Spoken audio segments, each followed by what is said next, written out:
It behaves interestingly just as a consequence of random behavior.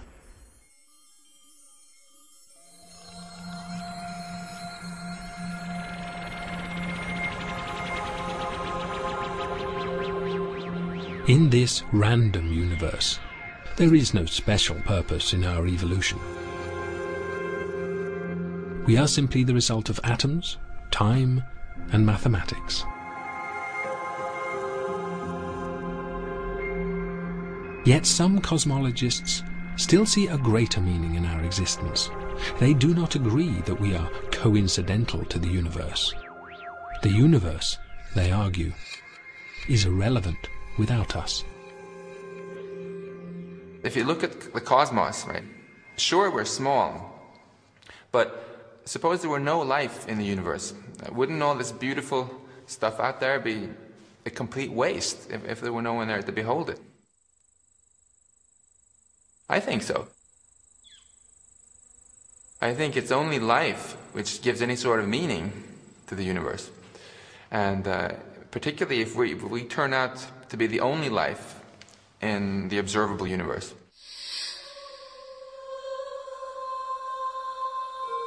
It is called anthropic reasoning. Our creation is still driven by mathematics and the laws of nature. But there is something mysterious, indeed very special, in the laws of nature themselves.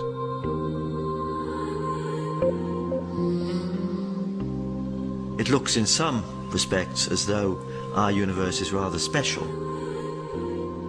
We know the universe allowed our emergence, but it's quite easy to imagine a universe with slightly different properties, in which neither we nor anything as complicated as us could exist.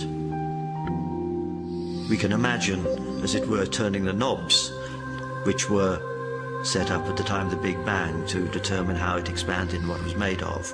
And if we turn the knobs very slightly, we find that we would end up with a universe that would not be so propitious for the emergence of life.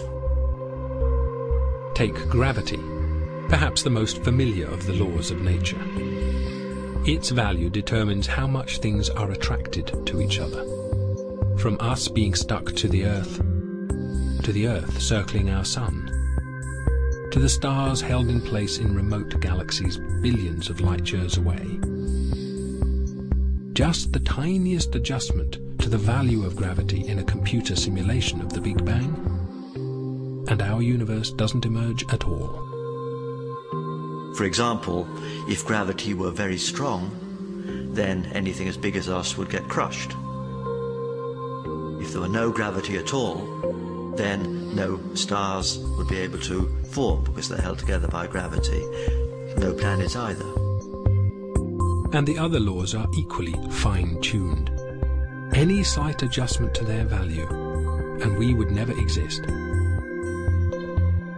There is no known reason why these values should be set as they are, yet they do seem to be fine-tuned to allow our creation.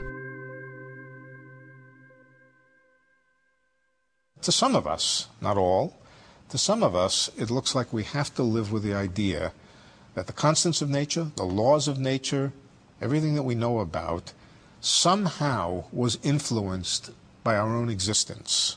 This is something which physicists hate the idea of. Most physicists want the world to be controlled by pure mathematics, not by our own existence.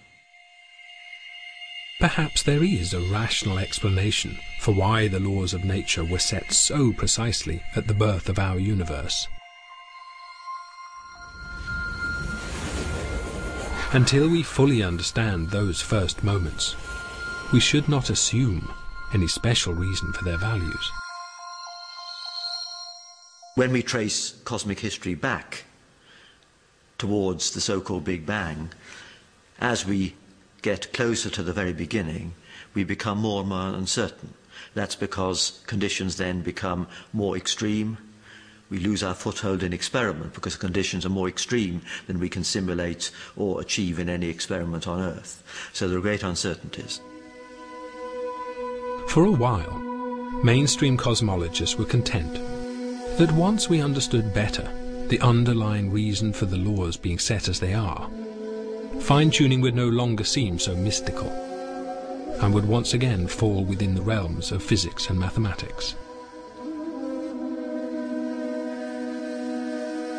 The general view of this, for most physicists, is that these fine-tunings are largely accidental, that the constants of nature are determined by some mathematical principles which have nothing whatever to do with our existence.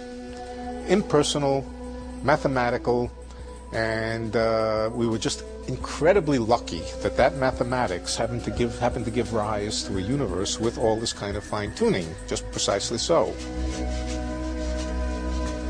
And so the anthropic principle existed as an interesting but eccentric theory. But then, quite unexpectedly, a completely new law of nature was discovered, and our universe relied on this law being so precisely tuned that it seemed no rational theory would ever explain it.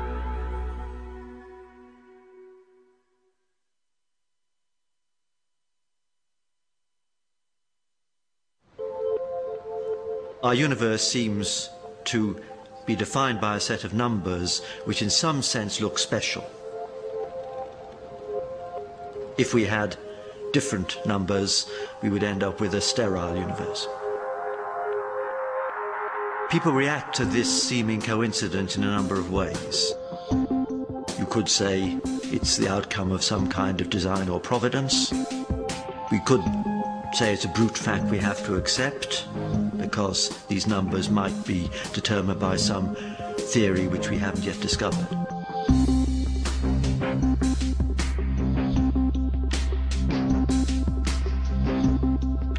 For a while it was possible to believe that the laws of nature were not so precisely set as to require the hand of a creator. But then a completely new fundamental property of the universe was discovered. An anti-gravity force present in space itself. It is called the cosmological constant, and when cosmologists calculated its effect on the evolution of the universe, they realized it had to be very finely tuned indeed. The fine-tunings, how fine-tuned are they? Most of them are 1% sort of things. In other words, if a thing is 1% different, everything is bad. And a physicist could say, maybe those are just luck. On the other hand, this cosmological constant is tuned to 1 part in 10 to the 120, 120 decimal places. Nobody thinks that's accidental. That is not a reasonable idea, that something is tuned to 120 decimal places just by accident. That's the most extreme example of fine-tuning. No force in the history of cosmology has ever been discovered to be that finely tuned. The cosmological constant needs to be set to 1 part in a trillion, trillion, trillion, trillion, trillion, trillion, trillion, trillion, trillion, trillion.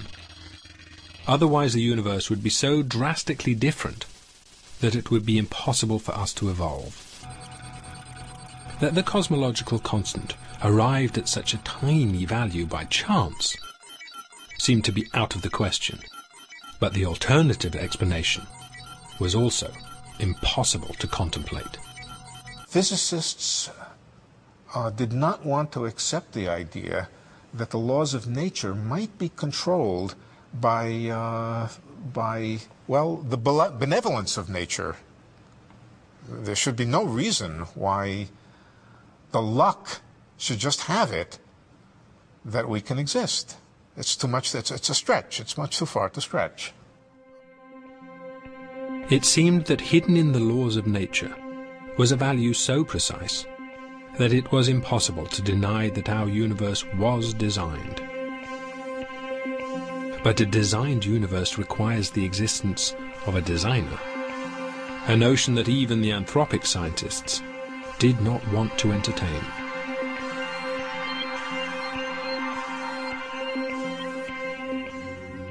There's some people who love mystery. and really enjoy not having all the answers. And then there are other people who fear mystery and uncertainty and just want all the answers and to get on with it. And they'll be delighted if you give them a little book, you know, whether it be Mao's Little Red One or some particular religious book that says, here's all the answers, okay, now go off to work, don't worry about this anymore, it's all taken care of.